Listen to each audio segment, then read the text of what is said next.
बघा मी पान मोदक बनवणार आहे. त्यासाठी आपली विड्याची पानं घेतलीत मी. फ्रेश छान पानं घ्या.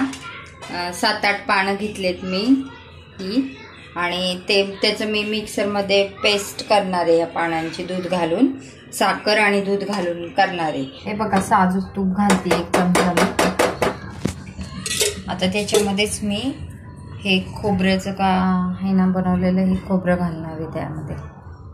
यासाठी मी कलर वापरणार आहे याच्यामध्ये.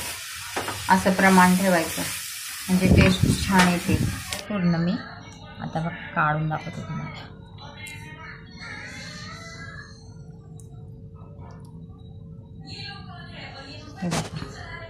किती सुंदर झाले ते पान मोदक. कधीतरी ट्राय करा.